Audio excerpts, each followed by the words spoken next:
আমরা বৃষ্টির কারণে একটি গাছের নিচে দাঁড়িয়ে বৃষ্টির থামার অপেক্ষা করছিলাম। চাচির পোশাক ভিজে গিয়ে তার গায়ে লেগেছিল। আমি মজা করে বললাম, চাচি তুমি তো ভিজে গেছ পুরোটাই, ঠান্ডা লাগছে না তো? চাচি হাসি দিয়ে বললেন, আমি লজ্জা পাচ্ছি, আমরা কথা বলতে বলতে বৃষ্টি উপভোগ করছিলাম। এমন সময় আমি চাচির কাছে গেলাম আর চাচিকে, আমার নাম কুনাল, আমি 23 বছরের একজন অবিবাহিত যুবক। চাচি ছিল অনেক সুন্দর আর মায়াবী, আমার থেকে 4 বছরের বড়। চাচি অনেক সাজগোজ করে থাকেন, তাতে আরও বেশি সুন্দর লাগে। চাচি শাড়ি পরতে অনেক ভালোবাসে। চাচিকে এভাবে পাবো কখনো ভাবিনি। আমার বাবা মা দুজনেই সরকারি চাকরিজীবী। পড়াশোনা শেষ করার পর আমি একটি কোম্পানিতে ইন্টারভিউ দিয়েছিলাম। একদিন আমার বাবা বললেন, গ্রামে গিয়ে তোমার দাদা দাদির সাথে দেখা করো, সেখানে তোমার চাচা চাচিরাও থাকে। কিছুদিন সেখানে থাকো, তারপর আমাদের কাছে ফিরে আসো। এরপর আমি বাইক নিয়ে গ্রামের উদ্দেশ্যে রওনা দিলাম এবং প্রায় 15 ঘণ্টা পর গ্রামে পৌঁছলাম। যাত্রা শেষে রাত প্রায় 11টার দিকে আমি গ্রামে পৌঁছলাম। প্রায় 4 বছর হয়ে গেল শেষবার দাদা দাদির বাড়ি আসার পর থেকে। আসলে লকডাউনের আগে বাড়িতে আসার ইচ্ছা থাকলেও আসা সম্ভব হয়নি। 10ম শ্রেণী পর্যন্ত পড়াশোনার চাপ থাকায় বাড়িতে বেশি আসতে পারিনি। আমার এক চাচা শ্রমিক হিসাবে কাজ করতেন এবং নিজের খরচ সামলানোর জন্য কঠোর পরিশ্রম করতেন। তবে মাঝে মাঝে মদের প্রতি তার আসক্তি বাড়তে থাকায় সমস্যা তৈরি হয়েছিল। দাদা দাদি অনেকবার তাকে বোঝানোর চেষ্টা করলেও তেমন কোনো পরিবর্তন আসেনি। যখনই বাড়িতে আসতেন তিনি মদ খেয়ে আসতেন। চাচা নিজেও মাঝে মাঝে আমাকে কিছু দিতে চাইতেন, তবে আমি সব সময় তা এড়িয়ে চলতাম। চাচির সাথে আমাদের সম্পর্ক ছিল বন্ধুত্বপূর্ণ, তিনি সব সময় আমার খেয়াল রাখতেন। তাকে আমি শুরু থেকেই মনে মনে ভালোবাসতাম। আমার চাচিও খুব কাছের ছিলেন। চাচার জন্যে তিনিও মাঝে মাঝে মদ পান করতেন। আমরা রাতে বসে অনেকক্ষণ গল্প করতাম। আমার চাচি বিয়ে করেছেন এবং তিনি আমার থেকে মাত্র 4 বছরের বড়। চাচির সাজসজ্জা ছিল চমৎকার আর তার রুচিও ছিল প্রশংসনীয়। তবে চাচার ব্যস্ততার কারণে চাচা চাচিকে খুব একটা সময় দিতে পারতেন না। চাচি ছিলেন খুব সুন্দর, তার রূপ এবং পোশাক দেখলে যে কারো মন জয় কেড়ে নিবে। তিনি ছিলেন অসাধারণ। আমি চাচির কোনো প্রশংসা না করে শুধুই বললাম, আমাদের বাড়িতে বাচ্চাদের আনন্দ করা কবে দেখব? তিনি হাসি দিয়ে বললেন, তোমাদের সঙ্গে তো আমিও আছি, কিন্তু আমারও তো ইচ্ছা বাচ্চা নেয়ার। কিন্তু স্বামী আমার সঙ্গে সময় কাটানোর সুযোগ পায় না। চাচার বয়স তখন 45, তিনি এক তরুণীকে বিয়ে করেছিলেন।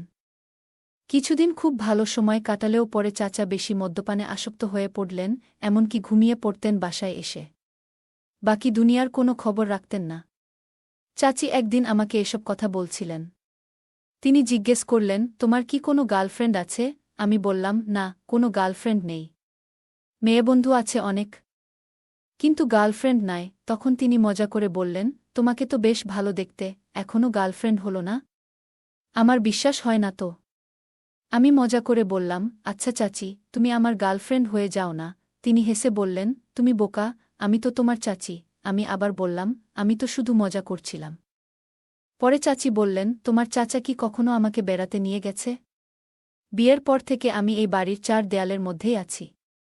তার এসব বিষয়ে কোনো আগ্রহ নেই। আমি বললাম, আচ্ছা, তাহলে আমি একটু মজা করব, ড্রিঙ্ক করব।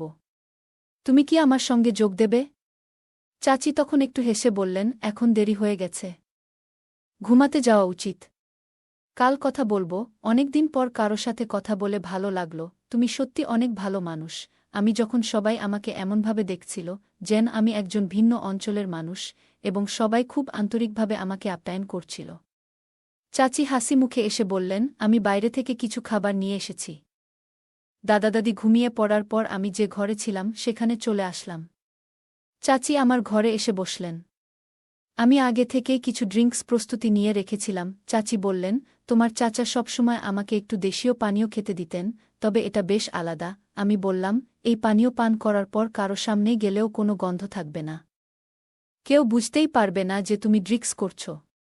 এটা অনেক দামি ড্রিঙ্কস। আমরা কিছুক্ষণ গল্প করছিলাম। চাচি একটু ক্লান্ত হয়ে বিছানায় শুয়ে পড়েছেন, কিন্তু হাঁটতে পারছি না। এসব মদ পান করার কারণে হয়েছে। তুমি যদি আমাকে আমার রুমে পৌঁছে দাও, অথবা আমি তোমার রুমে ঘুমাই। আমি বললাম, আমারও এখন চলার শক্তি নেই। আমি তোমাকে রুমে পৌঁছে দেব, আর আজকে বিশ্রাম নিই। তখনই চাচি আমার হাত ধরে একটু বসতে বললেন। আমরা আরও কিছুক্ষণ কথা বললাম, হঠাৎ দরজায় কড়া নাড়ার শব্দ হল। রাত তখন 12টা বাজে। দরজা খুলতেই চাচা আমাকে দেখে হাসলেন এবং সবকিছু স্বাভাবিকভাবে চলতে থাকল। তিনি আজও মদ খেয়ে এসেছেন। গতকাল রাতে কথা বলতে বলতে আন্টি রুমে চলে গেলেন। চাচার ঘর থেকে কিছু শব্দ ভেসে আসছে।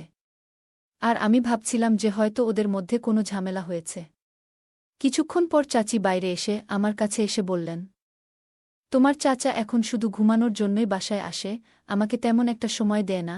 আমি তার কথার ইঙ্গিত বুঝতে পারছিলাম, কারণ তার মন খারাপ ছিল। চাচির কপালটাই খারাপ ছিল, কারণ চাচা সব সময় মদ পান করে ঘরে আসতেন। চাচির কথা একটুকুও ভাবে না। মাঝে মাঝে তো মদ পান করে এসে চাচিকে মারধর করতেন। চাচি এসে আমার পাশে বসে বললেন, তুমি অনেক ভালো ছেলে, তোমার চিন্তাধারাও সুন্দর। আমি তার কথাগুলো শুনছিলাম, কিন্তু বুঝতে পারছিলাম যে সে একটু বেশি আবেগপ্রবণ হয়ে পড়েছে। আমি তার দিকে তাকিয়ে শান্তভাবে কথা বলতে চেষ্টা করলাম। তখন চাচি তার হতাশার কথা শেয়ার করলেন, আর আমি তাকে বোঝানোর চেষ্টা করলাম যেন সে চিন্তা না করে। তাকে আমি অনেক বুঝালাম। আমরা কিছুক্ষণ এভাবে গল্প করলাম, আর আমি চেষ্টা করছিলাম পরিস্থিতি শান্ত রাখতে। সকাল পর্যন্ত আমরা দুজনেই একসঙ্গে সময় কাটিয়েছি, কথা বলেছি, আর একে অপরের চিন্তাভাবনা ভাগ করে নিয়েছি। চাচি সকাল বেলা বললেন যে তাকে শহরে কাজে যেতে হবে, আর আমি বললাম যে আমি তার সঙ্গে যাব।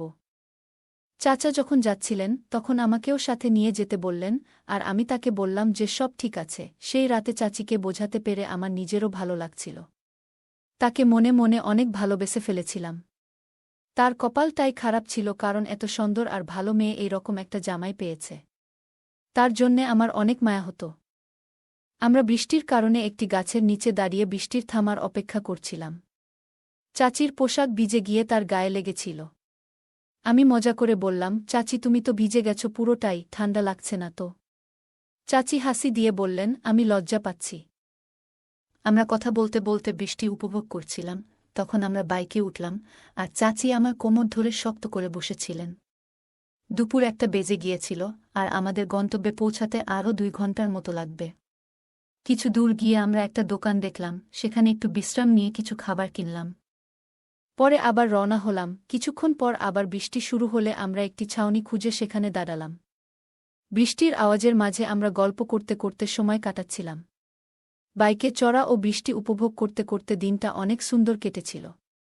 আমরা একটানা বৃষ্টি আর বাইকের আওয়াজের মাঝে মুগ্ধ ছিলাম। দিনটা আমাদের জন্যে অনেক ভালো ছিল। চাচি বলল, এই রকম দিন আমি আমার জীবনেও পাইনি।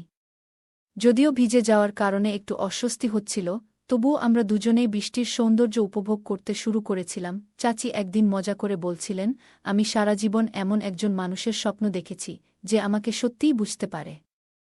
তার স্বামী কাজের জন্য বাইরে ছিলেন, আর আমাদের সেখানে 3 দিন থাকতে হয়েছিল। সেই কারণে চাচি বললেন, আমাদের তো এখন 3 দিন একই জায়গায় থাকতে হবে, তুমি চাইলে আমাকে গল্প শুনিয়ে রাখতে পারো। আমরা আলাদা রুম পেলেও চাচি মাঝে মাঝে আমার কাছে এসে গল্প করতেন। আমার সাথেই থাকত। তিনি বললেন, তুমি চলে যাবে, কিন্তু আমি এখানে কিছুদিন থাকব, তাই সময়টা মজায় কাটানো যাক। আমিও ঠিক সেটাই চেয়েছিলাম, তাই কিছু গল্পের বই নিয়ে এসেছিলাম, যাতে আমরা দুজনেই ভালো সময় কাটাতে পারি। আমি গল্প শুনিয়ে চাচিকে ভালো রাখতে চেয়েছিলাম। আর সেই সময়টা খুবই উপভোগ্য ছিল। আমরা 3 দিন কাটিয়ে দিলাম বিভিন্ন গল্প আর হাসিতামাশা। পরে যখন আমি শহরে ফিরতে শুরু করি, চাচির চোখে একটু মন খারাপের ছাপ দেখা গেল। তিনি আমাকে বললেন, তোমার মতো মানুষকে মনে রাখব সবসময়। আমি কাজের জন্য শহরে ফিরে গেলাম, আর চাচি মাঝে মাঝে আমাকে ফোন করে বলতেন, কখনো সময় পেলে আবার এসো, তোমার সঙ্গে আড্ডা দিতে আমার ভালো লাগে। চাচি আমাকে মন থেকে ভালোবেসে ফেলেছিল। তার সাথে কাটানো সময়গুলো অনেক ভালো ছিল। চাচি আমাকে ফোনে একদিন বলেছিলেন, যখনই তোমার ইচ্ছে হবে, আমার দরজা তোমার জন্য সবসময় খোলা থাকবে। মজা করে আমি বললাম, চাচি, এইবার আমি সারা রাত তোমার সাথে গল্প করতে চাই। তিনি হেসে বললেন, তুমি অনেক চালাক, শুধু ইঙ্গিত দিয়েই সব বুঝে গেলে। পরদিন আবার আমি গ্রামের দিকে রওনা হলাম, কারণ আমার বাবার একটা গুরুত্বপূর্ণ কাজ সেখানে বাকি ছিল। আগেই চাচিকে জানিয়ে রেখেছিলাম। সেই রাতে আমরা একটা পরিকল্পনা করেছিলাম। চাচি বলেছিলেন তিনি ঘরে অপেক্ষা করবেন, আর আমি এসে তাকে গল্প শোনাব। যখন ঘরে ঢুকলাম, হঠাৎ ঘরের আলো জ্বলে উঠল, আর সামনে দাঁড়িয়েছিলেন চাচা। আমি কিছুটা অবাক হয়ে গেলাম, মুখটা লুকিয়ে বাইকের দিকে দৌড় দিলাম। কিন্তু ততক্ষণে গ্রামবাসীরা এসে আমাকে ধরে ফেলল। চাচা এসে বললেন, কি হয়েছে এখানে? আমি চুপ করে থাকলাম। গ্রামবাসীরা আমার থেকে জানতে চাইল, কি চলছে। আমি ভেবেছিলাম আর লুকিয়ে রাখার কোনো মানে নেই। তাই সবার সামনে বললাম, আমি চাচিকে খুব শ্রদ্ধা করি এবং তাকে ভালোবাসি। আমি মজা করে বলেছিলাম, আমাদের মধ্যে শুধু গল্পের সম্পর্ক, কিন্তু চাচা সেটা ভুল বুঝেছিলেন। তারপর আমি বুঝতে পারলাম, পরিস্থিতি সবার সামনে পরিষ্কার করা দরকার। শেষমেশ আমরা মিলে পরিস্থিতি স্বাভাবিক করলাম আর মজা করে বললাম, এটা শুধু ভুল বোঝাবুঝি ছিল। পরে আমি আবার কাজে ফিরে গেলাম আর সবকিছু ঠিক হয়ে গেল। একদিন এক ভয়ানক ভুল বোঝাবুঝি হল। চাচি আর আমাকে একসাথে দেখে ফেলেছিল। একজন আমার চাচিকে কিছু অসম্মানজনক কথা বলল। চাচি হঠাৎ বললেন, এতদিন ধরে তুমি যদি আমাকে সময় দিতে, তাহলে আজ এই পরিস্থিতি হতো না। আমি একজন নারী, আমারও কিছু ইচ্ছা আছে, কিন্তু তুমি সবসময় ঘরে এসে ঘুমিয়ে পড়ো আর আমার কথা কোনোদিন ভাবো না। এই কথাগুলো শোনার পর পরিস্থিতি আরও জটিল হয়ে গেল। আমি আর চাচি দুজনেই হতবাক হয়ে গেলাম। আমি দ্রুত বাবাকে ফোন করে সব জানালাম।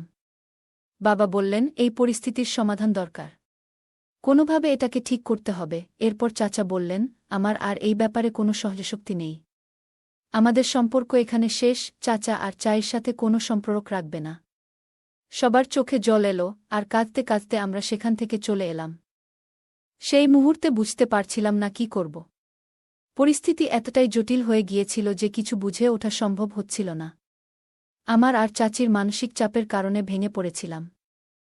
আমি খুবই দ্বিধায় ছিলাম, কি করব বুঝতে পারছিলাম না। বাইক চালানোও কঠিন হয়ে যাচ্ছিল। আস্তে আস্তে হেঁটে প্রথমে হাসপাতালে পৌঁছালাম। সেখানে কয়েকদিন থাকার পর কিছুটা সুস্থ হলাম। এর মধ্যেই আমার মনে হল, কিছু সময়ের জন্য দূরে থাকাই ভালো হবে। তাই আমি আমার কাজের জায়গায় ফিরে গেলাম, চাচির সঙ্গে কিছু দূরত্ব রাখার জন্য। তখন চাচি আমাকে বললেন, আমরা এত ঝামেলা পেরিয়ে এসেছি, যেন আমরা এখন একে অপরের আরও কাছাকাছি। আমি মজা করে বললাম, তুমি সবসময় আমার বিশেষ একজন ছিলে আর তুমি আমার জীবনে অনেক বেশি গুরুত্ব রাখো। চাচি হেসে বললেন, তুমি আমার কল্পনার চেয়েও ভালো। আমি সবসময় তোমার মতো একজনকে চেয়েছিলাম। আমি তখনও একটু দ্বিধায় ছিলাম, কিন্তু বুঝতে পারছিলাম যে আমরা দুজনেই এই অবস্থায় এসেছি খুব ভালোভাবেই।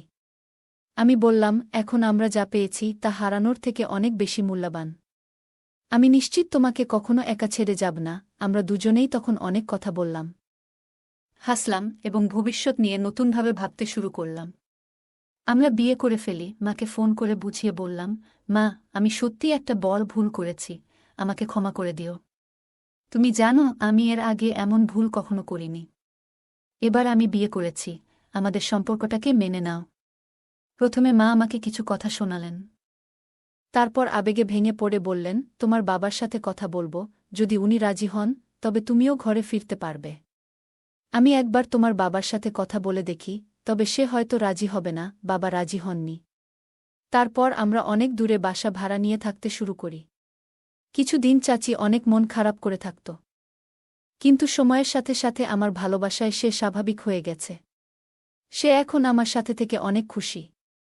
আমিও তাকে কাছে পেয়ে অনেক খুশি ছিলাম। 2 বছর পর আমি মাকে ফোন করলা যাতে আমাদের সম্পর্কটা তারা মেনে নেয়। আমি বললাম, মা, আমরা 2 বছর পর বাবা মা হয়েছি, আমাদের অনেক কিছু পেছনে ফেলে এসেছি। যখন মাকে জানালাম তিনি নাতি পেয়েছেন, তখন তিনি খুশিতে কেঁদে ফেললেন আর বললেন, তোমার বাবাকে এটা জানাতে হবে, একবার আমাদের বাড়ি এসো। আমার মনে হচ্ছিল বাবা এবার নিশ্চয়ই রাজি হবেন, এবং ঠিক তাই হল। আমরা যখন বাড়ি পৌঁছালাম, বাবা প্রথমে কঠিন মুখে তাকালেন, কিন্তু নাতিকে দেখে তার মুখে হাসি ফুটে উঠল। আমাদের সবাইকে স্বাগত জানালেন। এই গল্প থেকে আমরা শিখি যে জীবনে ব্যস্ততার মাঝেও পরিবারের জন্য, বিশেষ করে সঙ্গীর জন্য সময় বের করা উচিত। আমাদের জীবনে অনেক চাহিদা থাকে, কিন্তু সম্পর্কের যত্ন নেওয়াও খুব জরুরি, নইলে সম্পর্ক দুর্বল হয়ে পড়তে পারে। বন্ধুরা, কেমন লাগলো আজকের এই রোমান্টিক গল্প? আশা করি আপনাদের ভালো লেগেছে। যদি পছন্দ হয় তাহলে ভিডিওটি লাইক, শেয়ার এবং চ্যানেলটি সাবস্ক্রাইব করতে এবং বেল আইকনটি ক্লিক করতে ভুলবে না। ধন্যবাদ।